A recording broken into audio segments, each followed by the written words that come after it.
Hello बच्चों, DYQ की series का ये पार्ट 3 है। पिछली वीडियो में हमने क्वेश्चन नंबर 9 तक देख लिया था। क्वेश्चन नंबर 9 का आंसर था ऑप्शन डी। ठीक है, तो अभी आगे बढ़ते हैं। ये अगर आपको नहीं आता है तो आप देख सकते हो पिछली वीडियो में। मैंने लास्ट क्वेश्चन यही कराया था। क्वेश्चन नंबर 10 देखते हैं। Particle of charge 2 microcoulomb and mass 1.6 ग्राम। ठीक है, जो इन्फॉर्मेशन है पहले वो लिख लेते हैं हम लोग। क्या दे रखा है? चार्ज 2 माइक्रोकूलम का है। 2 माइक्रोकूलम मतलब 2 multiplied by 10⁻⁻⁻6 coulomb and mass 1.6 ग्राम। मास कितना है इसका? 1.6 ग्राम। यानी अगर केजी में कन्वर्ट करें तो 1.6 मल्टीप्लाइड बाई 10⁻⁻3 केजी। ग्राम से केजी में कन्वर्ट करने के लिए 1000 से डिवाइड करिए या 10⁻³ से मल्टीप्लाई कर दीजिए, सेम बात है।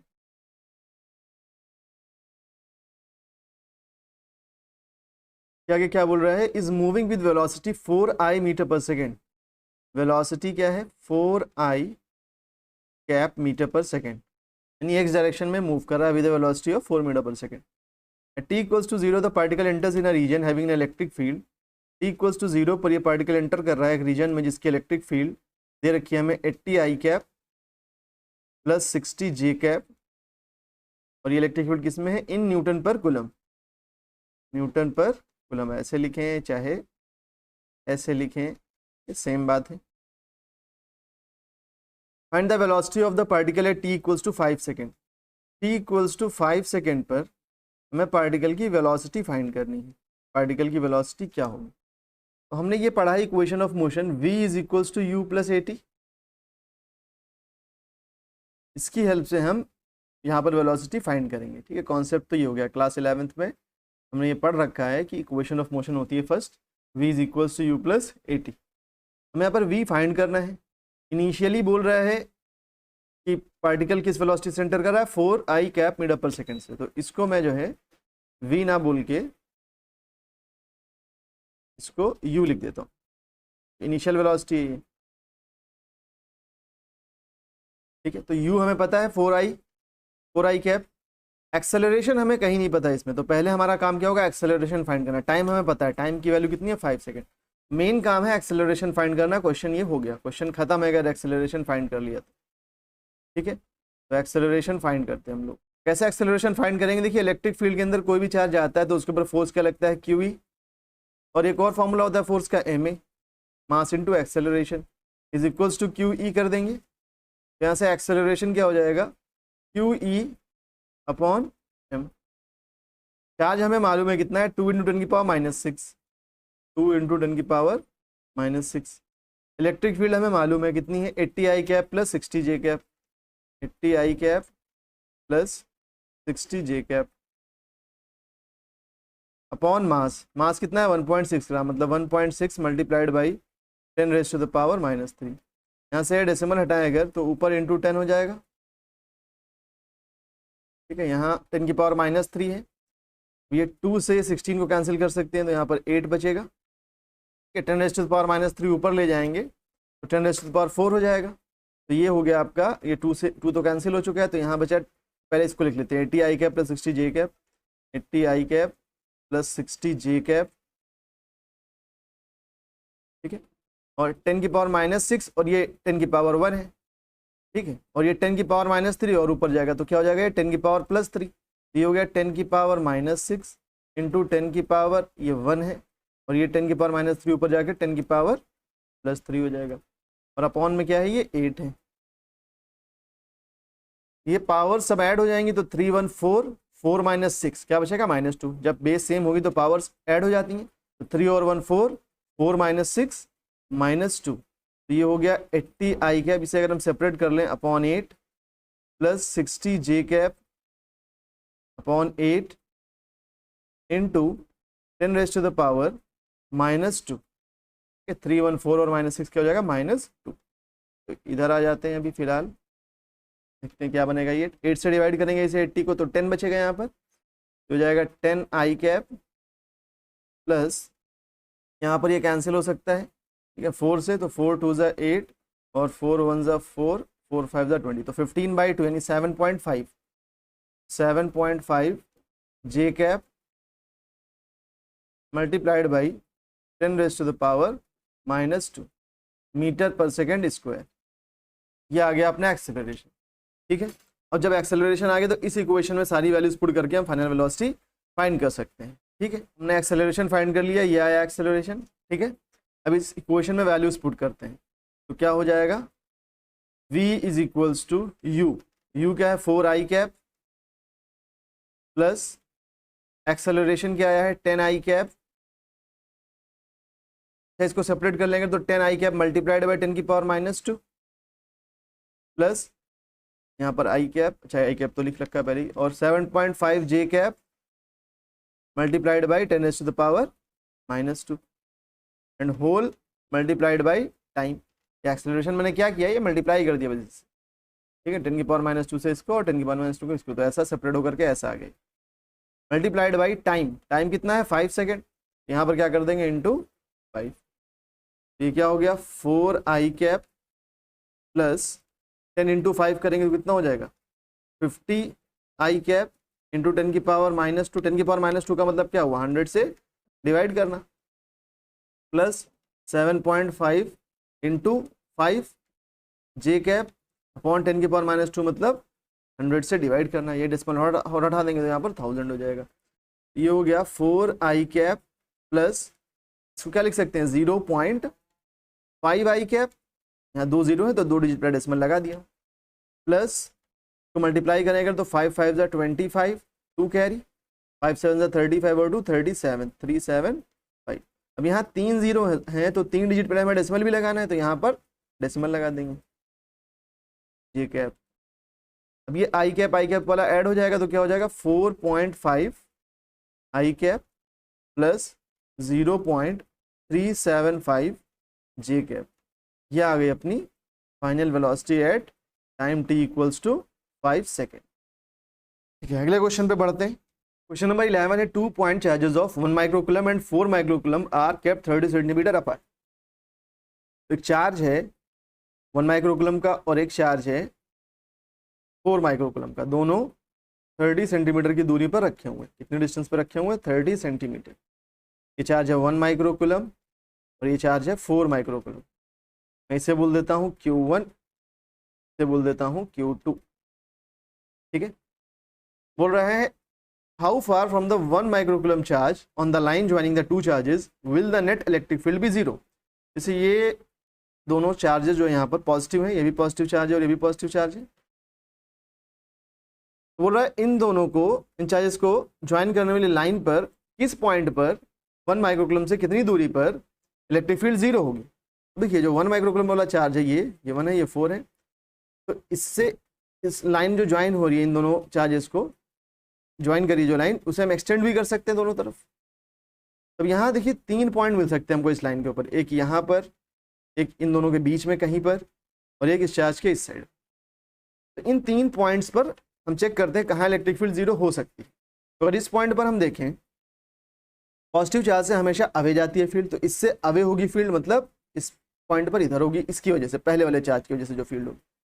और जो सेकंड वाला चार्ज है 4 माइक्रोकूलम वाला चार्ज, ये भी पॉजिटिव चार्ज है, तो इससे भी अवे जा रही होगी इलेक्ट्रिक फील्ड। तो इस पॉइंट पर इसकी वजह से ऐसे इससे अवे जा रही होगी इधर, तो इसकी वजह से भी इस साइड में होगी। तो दोनों की वजह से इलेक्ट्रिक फील्ड इस पॉइंट पर सेम डायरेक्शन में है, इसलिए जीरो तो नहीं बन सकती।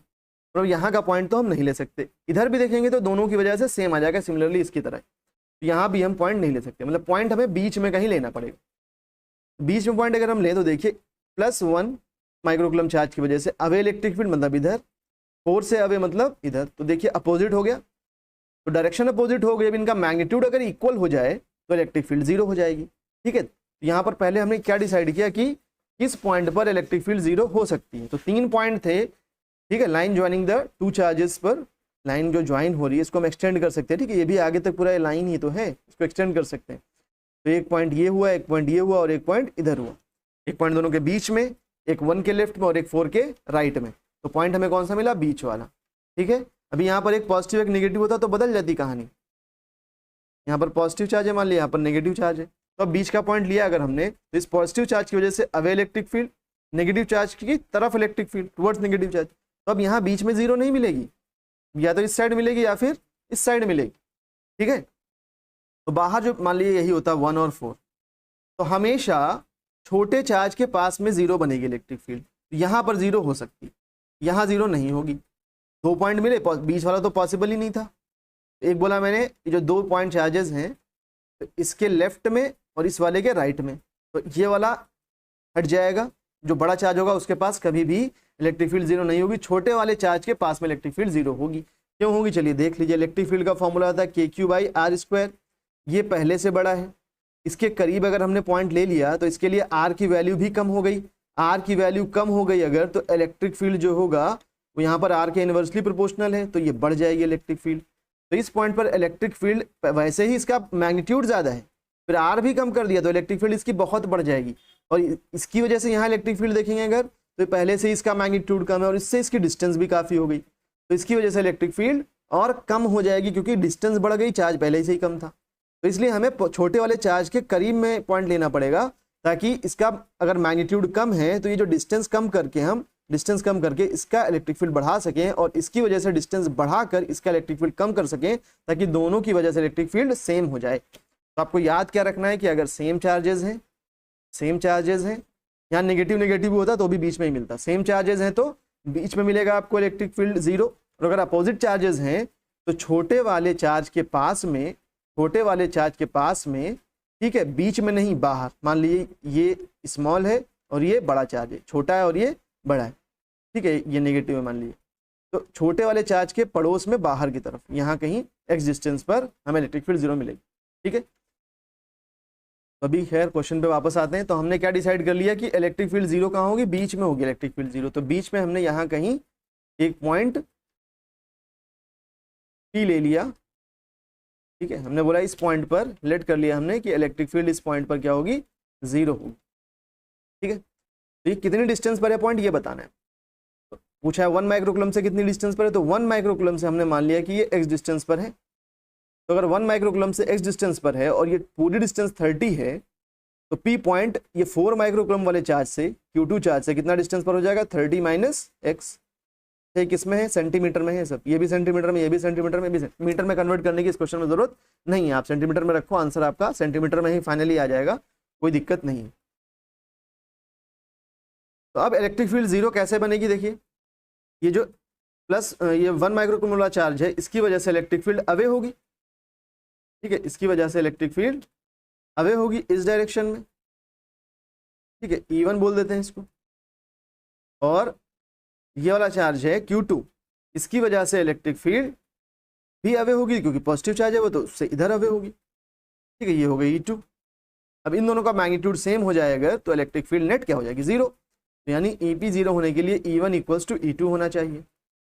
और E1 क्या होगा, इलेक्ट्रिक फील्ड का फॉर्मूला क्या होता है, KQ/R²। R क्या है, ये मान लिए कोई पॉइंट है Q, इसकी वजह से कोई पॉइंट, एक ये चार्ज है Q, किसी P पॉइंट पर हमें इलेक्ट्रिक फील्ड निकालनी है, इसकी वजह से वो P पॉइंट इस चार्ज से R डिस्टेंस पर है। तो फॉर्मूला क्या बनता है, KQ/R²। E1 equals to E2 करके हम यहाँ पर फाइंड करेंगे। तो अब E1 क्या है, E1 क्या है, देखिए KQ1/R1² is equal to KQ2/R2²। K से K तो कैंसिल हो गया, क्या बचा, Q1/R1² is equal to Q2/R2²। Q1 क्या है, 1 माइक्रोकूलम, तो 1 माइक्रोकूलम मतलब 1 × 10⁻⁻⁶ कूलम, अपॉन R1 क्या है, x, तो x² is equals to Q2 क्या है, 4 माइक्रोकूलम मतलब 4 × 10⁻⁻⁶ कूलम, अपॉन R2 कितना है, डिस्टेंस कितना है यहाँ, R2 30 - x, तो क्या हो गया, 30 - x होल स्क्वायर। तो 10⁻⁻⁶ से 10⁻⁻⁶ तो कैंसिल हो गया। ठीक है, क्रॉस मल्टीप्लाई करें अगर, तो ये ऐसे क्रॉस हुआ तो 30 - x whole square is equals to, ये इधर क्रॉस हुआ 4x²। ठीक है, अच्छा 4x² को हम लिख सकते हैं 2x होल स्क्वायर, भाई 4 2 का स्क्वायर होता है तो 2x होल स्क्वायर लिख सकते हैं। अब दोनों तरफ का स्क्वायर हम हटा देते हैं। कल मैंने बताया था कि अगर आप स्क्वायर हटा रहे हो तो एक साइड में कहीं प्लस माइनस आपको लगाना होता है। ठीक है, हालांकि आंसर प्लस वाले से ही आएगा। ठीक, तो एक बार प्लस लेते हैं, तो 30 minus x is equals two plus का 2x, इस माइनस एक्स को इधर ट्रांसफर कर देते, तो 30 is equals to 2x plus x, तो कितना हो गया 30 इज इक्वल्स टू 3x, तो यहाँ 3 अब डिवीजन में आ जाएगा, तो 30/3 is equals to x, x कितना आ गया अपना 10 सेंटीमीटर।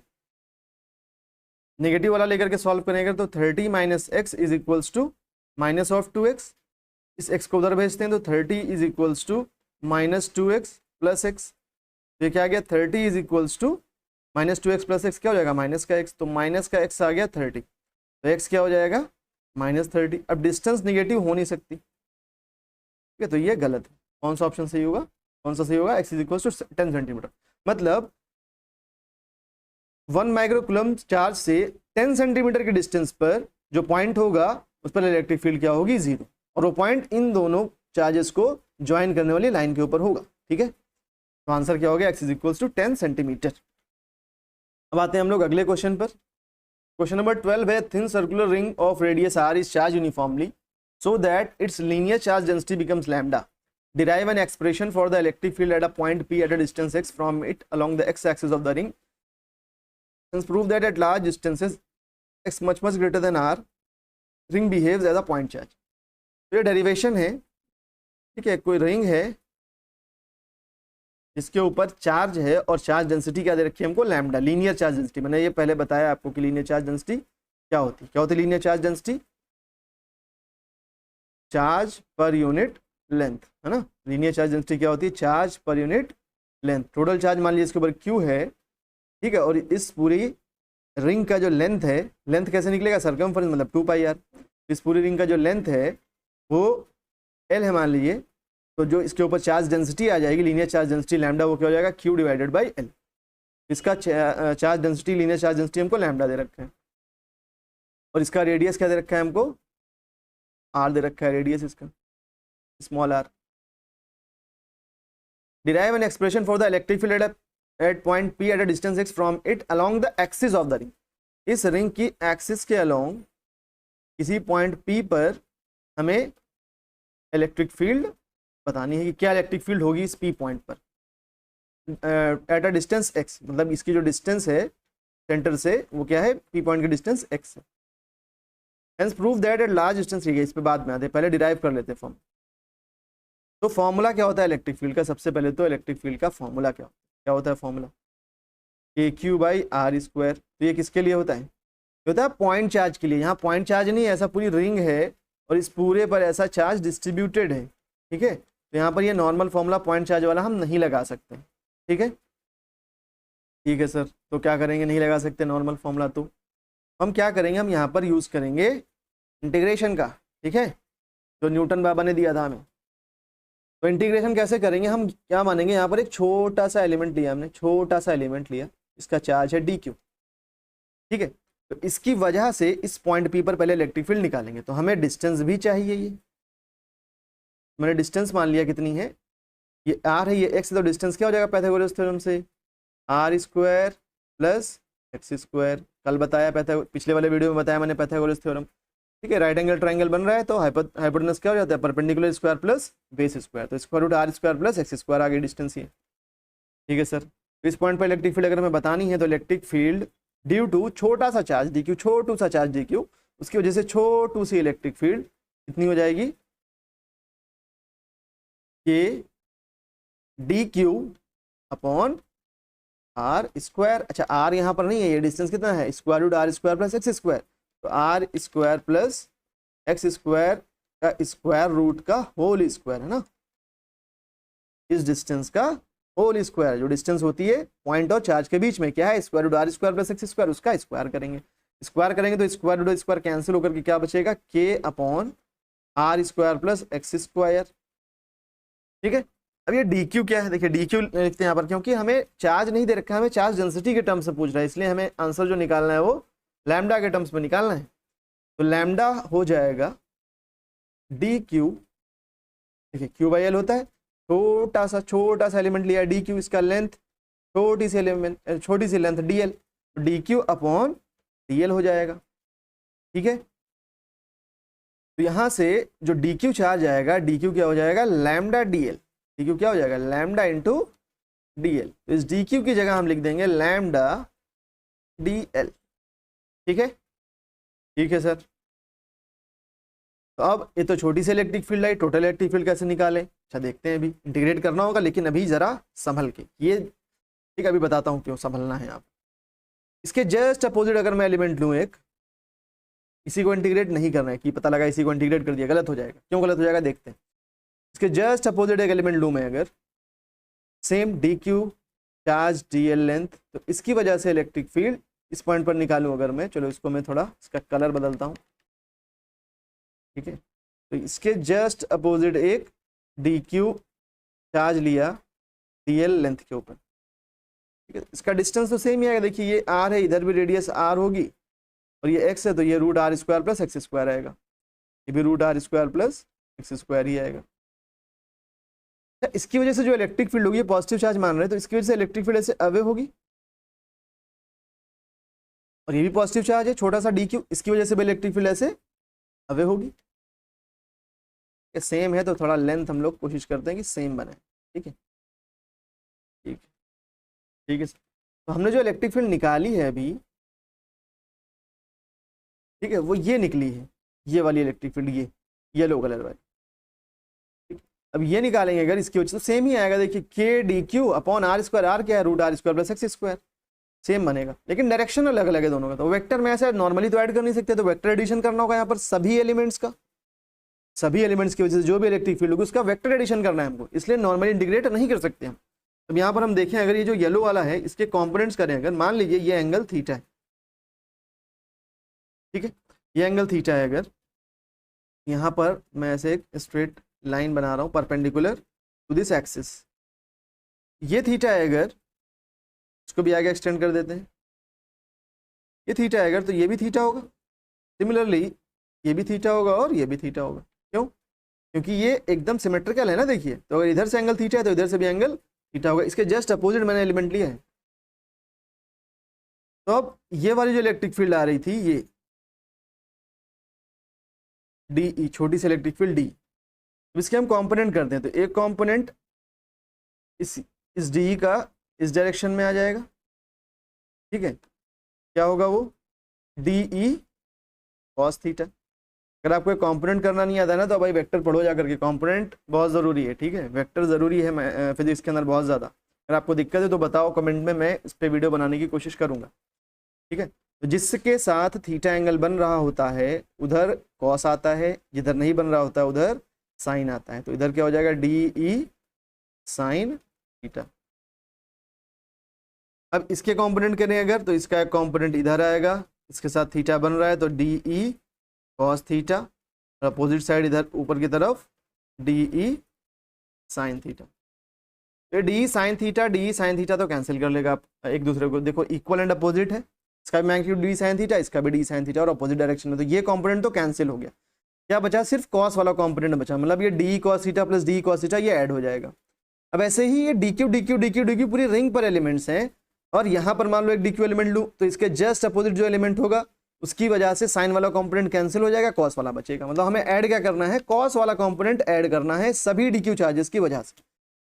तो अपना जो नेट इलेक्ट्रिक फील्ड आएगा, वो नेट इलेक्ट्रिक फील्ड क्या होगा, वो होगा summation of D E cos theta. जितना भी डी ई कॉस थीटा सब हमको ऐड कर देना। ये मत सोचना यहाँ पर कि सर ये D cos theta D cos theta 2d cos theta हो गया तो यहाँ पर 2d कॉस थीटा लिखो, नहीं।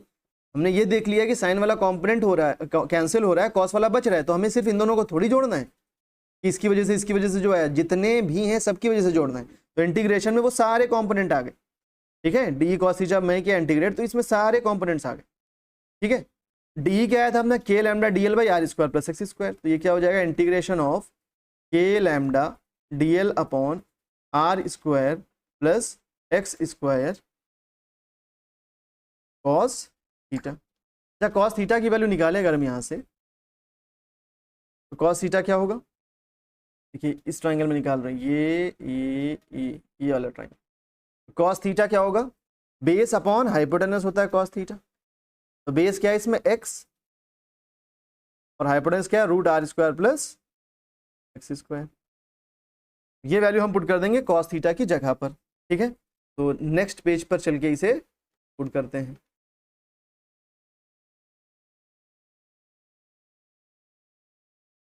ठीक है, तो यहाँ पुट करते हैं वैल्यू हम कॉस थीटा की। कॉस थीटा क्या आया था, r x upon root are square plus x square, देख सकते हैं आप, x upon root are square plus x square. ठीक है सर, ये वैल्यू यहाँ पर पुट करते हैं, तो हो जाएगा के lambda upon are square plus x square. ये डीएल में बाद में लिखता हूँ, कॉस थीटा की वैल्यू पे लिखता हूँ, तो क्या हो जाएगा x upon root are square plus x square और डीएल इस पूरे का इंटीग्रेशन। ठीक है सर, अच्छा ये के कांस्टेंट इंटीग्रेशन के बाहर आ जाएगा, linear charge density constant lambda बाहर आ जाएगा, एक्स भी कांस्टेंट, क्यों, क्योंकि सेंटर से इस पी पॉइंट की डिस्टेंस वो चेंज थोड़ी ना होगी।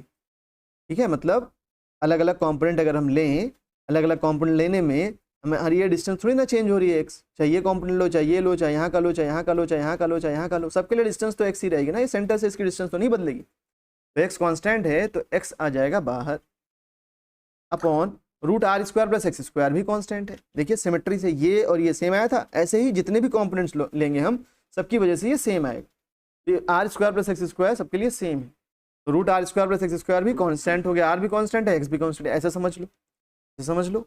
आर भी कांस्टेंट है भाई, कॉइल की लेंथ है, कॉइल की रेडियस है, तो आर भी कांस्टेंट है, और एक्स तो मैंने भी बताया कि ये कांस्टेंट है, तो आर एक्स दोनों कांस्टेंट, तो root are square plus x square भी कांस्टेंट, तो root are square plus x square constant बाहर आ जाएगा। अच्छा ये are square plus x square power 1 है और ये है root are square plus x square. समझते हैं, जब भी मान लिए एक्स लिखा है और साथ में रूट एक्स लिखा है तो ये हमेशा एक्स की पावर 3/2 हो जाएगा, याद कर लो तो अच्छा है। कैसे, एक्स की पावर 1 है यहाँ पर और रूट एक्स होता है एक्स की पावर हाफ, जब भी बेस सेम होता है पावर ऐड हो जाती है, मतलब 1 + 1/2 ऐड करेंगे तो क्या बनेगा एक्स की पावर 3/2, मतलब एक्स रूट एक्स की फॉर्म में कुछ भी लिखा है तो क्या हो जाएगा एक्स की पावर 3/2। तो यहाँ पर क्या लिखा है R square plus x square, और R square plus x square के ऊपर रूट है, तो यहाँ एक्स को समझना कि ये पूरा r square plus x square ही एक्स है, तो ये क्या बन जाएगा r square plus x square whole power 3/2। ये सभी इंटीग्रेशन के बाहर आ गया, अंदर क्या बचा इंटीग्रेशन ऑफ डीएल। डीएल मतलब सारी लेंथ को, छोटी छोटी जो लेंथ है यहाँ DL DL DL DL DL, यहाँ डीएल यहाँ डीएल यहाँ डीएल, सब जगह जो डीएल डीएल कंपोनेंट है सारा डीएल जोड़ दो, सारा डीएल जोड़ दो तो ये सरकमफरेंस ही तो हो जाएगा। सारा डीएल जोड़ दो, अगर ये रिंग है यहाँ पर डीएल लिया, इसके बगल में DL DL DL DL DL DL, सारा डीएल जोड़ दो, ये पूरा लेंथ बन गया, यानी सरकमफरेंस बन गया। तो सरकमफरेंस क्या होता है 2πr। ठीक है, या फिर आप एल लिख लो, एल क्या होगा 2πr, तो डीएल इसी 2πr को मैंने पूरा एल बोल दिया इसमें, तो ये क्या हो जाएगा के lambda X, K lambda X L upon are square plus x square whole power 3/2, और ये एल क्या है, एल है 2πr upon are square plus x square whole power 3/2। ठीक है, अच्छा के की वैल्यू क्या है भाई, के जो चल रहा है शुरू से, कुछ याद है के क्या है, मैंने बताया कि नहीं बताया, नहीं बताया मैंने, तो के क्या होता है, के होता है 1/4πε0 है ना, जिसकी वैल्यू क्या होती है 8 पॉइंट, सॉरी पूरी ये वैल्यू क्या हो जाती है 9 × 10⁻⁹ है ना, तो ये 1/4πε0 वहां पर हम के की जगह पुट कर देंगे, यहाँ पर हम के की जगह पर वैल्यू पुट कर देंगे 1/4πε0 lambda X into 2πr upon are square plus x square power 3/2। Pi से पाई कैंसिल हो गया, 2 2 ज़ा 4 कैंसिल हो गया, क्या बचा lambda X R upon 2ε0 R square plus x square power 3/2, ये आया फॉर्म। ठीक है, ये हो गई अपना नेट इलेक्ट्रिक फील्ड। ठीक है, लैम्डा के टर्म्स में। ठीक है, अगर लैम्डा के टर्म्स में ना लिख के क्यू के टर्म्स में लिखना होता तो भी हम कर सकते हैं। ठीक है, देखिए कैसे क्या होगा उसमें, यहाँ पर ये आया अपना के lambda X L upon are square plus x square whole power 3/2, मैंने इसे आगे लिख लिया है। तो यहाँ पर अगर हम के एल लैम्डा एल देखें, देखिए मैंने बताया था लैम्डा क्या होता है Q/L, तो Q क्या हो जाएगा लैम्डा इंटू एल, तो ये लैम्डा और एल मल्टीप्लाई होकर क्या बन जाएगा, क्यू बन जाएगा। तो क्या बन जाएगा, K Q X upon are square plus x square whole power 3/2। Formula ऐसे ही याद करना है आपको, है ना। ये तो लैम्डा क्योंकि क्वेश्चन में बोला था इसलिए लैम्डा के टर्म्स में पूरा आंसर मैंने निकाला है। वरना आंसर ये standard formula K Q X upon are square plus x square whole power 3/2। ठीक है, इसके बाद क्वेश्चन में बोला है कि prove that at large distance X much much greater than R ring behaves as a point charge. ठीक है, मतलब एक्स की वैल्यू बहुत ज़्यादा बड़ी कर दें, अगर हम X much much greater than R कर दें तो रिंग जो है वो पॉइंट चार्ज की तरह बिहेव करेगा। चलिए समझते हैं। तो ये ई नेट हो जाएगा इस केस में, जब एक्स अगर बहुत बड़ा है आर से। ठीक है, तो एक्स अगर बहुत बड़ा है तो are square plus x square लगभग लगभग एक्स स्क्वायर हो जाएगा, क्योंकि देखिए एक्स बहुत बड़ा है आर से। जैसे कि एक्स ले लें हम, मान लिया 1 लाख, आर ले लीजिए आप 1, तो इसमें 1 लाख में 1 जोड़िए तो 1 लाख 1, कोई फर्क पड़ेगा, निगलेक्ट कर सकते हैं इस 1 को, या 0.1 समझ लीजिए इसको। तो 1 लाख 0.1, तो इसे निगलेक्ट कर सकते हैं ना। और अभी तो मैंने स्क्वायर किया नहीं, स्क्वायर करोगे आप इसका तो 0.1 का स्क्वायर बनेगा और ये 1 लाख का स्क्वायर बनेगा। तो सोचो ये छोटा हो जाएगा 0.01 और ये कितना बड़ा हो जाएगा। तो are square plus x square में हम आर स्क्वायर को निगलेक्ट कर सकते हैं, तो ये are square plus x square लगभग लगभग क्या बन जाएगा, एक्स स्क्वायर बन जाएगा। तो ई नेट में ये बना K Q X upon are square plus x square की जगह मैंने एक्स स्क्वायर लिख दिया और होल पावर क्या है 3/2। जब ऐसा कुछ होगा कि ए की power M whole power N, तो पावर्स आपस में मल्टीप्लाई हो जाती है, यानी यहाँ जो एक्स स्क्वायर और 3/2 है, एक्स 2 और 3/2 मल्टीप्लाई हो जाएगा पावर में। तो बनेगा के Q X upon x square की पावर एक्स स्क्वायर इंटू 3/, मतलब एक्स की पावर 2 मल्टीप्लाइड बाई 3/2, दोनों पावर्स आपस में मल्टीप्लाई हो जाएंगे, 2 से 2 कैंसिल हो गया। तो ये बना K Q X upon x cube. अब ये एक्स से ये क्यूब काटेंगे तो 2 पावर बचेगी, तो क्या बन गया के क्यू बाई एक्स स्क्वायर। ठीक है, अच्छा पॉइंट चार्ज की वजह से किसी पी पॉइंट पर, पॉइंट चार्ज की वजह से किसी पी पॉइंट पर आर डिस्टेंस पर है या मान लिया एक्स डिस्टेंस पर है, इलेक्ट्रिक फील्ड निकालनी होगी, तो क्या हो जाएगा K Q by are square था, आर की जगह एक्स हो गया तो एक्स स्क्वायर हो जाएगा। सेम फॉर्मूला बन रहा है। तो हम यहाँ से बोल सकते हैं कि therefore circular ring behaves as a point charge for X much much greater than R. देखो इसको प्रैक्टिकली ऐसे भी समझ सकते हो, फील कर सकते हो कि ये रिंग है, इससे दूर जाते जाओ बहुत दूर चले जाओ, बहुत दूर दूर से जब इसे देखोगे तो ये छोटी सी ऐसे रिंग दिखेगी, और बहुत दूर जाओगे तो और छोटी सी ऐसा पॉइंट नजर आएगा आपको। तो ऐसा पॉइंट नजर आ रहा है तो ऐसा पॉइंट चार्ज ही तो बिहेव करेगा। जब आप दूर चले जाओगे तो ये रिंग आपको छोटी दिखेगी, छोटी दिखते दिखते एक पॉइंट दिखेगी, बहुत दूर चले जाओगे तो ये एज अ पॉइंट चार्ज ही तो बिहेव करेगा। ठीक है, अब आते हैं अगले क्वेश्चन पर। काफी इजी क्वेश्चन है ये, 13 क्वेश्चन।